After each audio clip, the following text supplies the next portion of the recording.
you know whether you'll wear number 9 here? I'm not sure. We haven't gotten that far. Right now, it's I'm still trying to be in the moment, and I'm just super grateful to be here and to have this opportunity.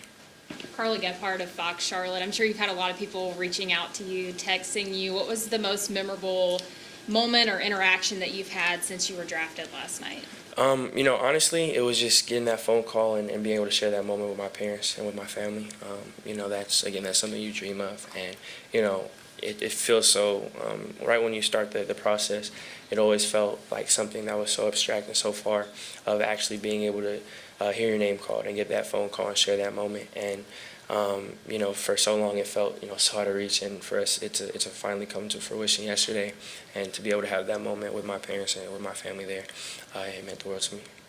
Guys, we're on a really tight time schedule, so I'm going to do 3 more questions. We'll go to Jalen, we'll go to Daryl, and we'll finish with Brent.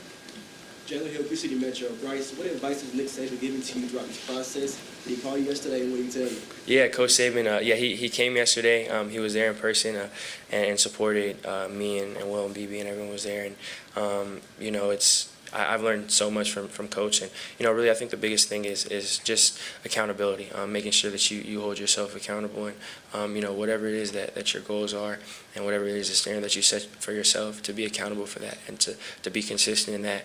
And that's something that he holds himself to personally, and it was great for me to be able to see that firsthand and see him not just preach it but follow out on what he did day to day. So that's definitely something I'm always going to keep with me. Bryce, Daryl Horowitz from the Queen City Nerve. You've been questioned about your size ever since you started playing quarterback, but I'm not sure if you've ever been asked this question before. How is your size actually an advantage for you? Make my dad happy with that one. He's always wanted someone to ask that question.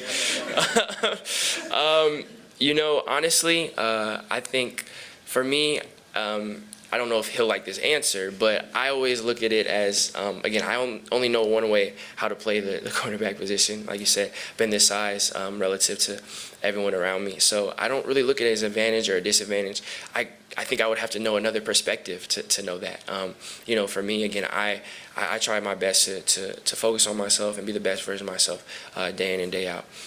So for me, I know that size has been something that everyone wants to talk about, but I've never thought about it. Like I've never thought about, how am I gonna navigate this? What am I gonna do differently? I only know how to play it one way. So honestly, I've disadvantage, advantage, it's just me and how I know how to play the position. But thank you on behalf of my father. Thank you very much for asking the question. Great, we'll finish with Brent. Bryce, you come here, you're extremely nice, and you seem like a little, like soft-spoken. How are you going to take control of the huddle? Do you have you yelled at your offensive linemen, people that are much bigger than you? Do you do that in the huddle or on the sidelines? How will you take control of it? Well, first and foremost, I want to come in and try my best to earn the respect of the people around me. What I've done in the past doesn't entitle me to anything. And, I have never taken a snap in NFL football. I haven't done anything. I'm around a group of pros who have been here, from, whether it's coming in with me or been here for a year or, beyond and are 10-plus years in the league. And, there's a lot that I can learn from them. And again, I want to establish that respect in how I carry myself and how I work. And, that's a task for me. And I'm super excited to have that opportunity to come in every day and try to earn the respect of my peers. And, I hope I can get there one day with being that leader. And, I think that, again, it's case by case. You have to understand what's best for the situation. I don't think there's a one-size-fits-all solution for how to lead. You have to be true to yourself, but also have to know the people around you, build that rapport and know, what's best for the situation. And I'm blessed to be in this opportunity, and I'm excited to start that, to help to start build that rapport and start that process. Because, again, I really want to come in and earn the respect, and I know that that's going to be a tall task, because it's going to be a lot of people in this building that demand that respect. So I'm excited to start that process.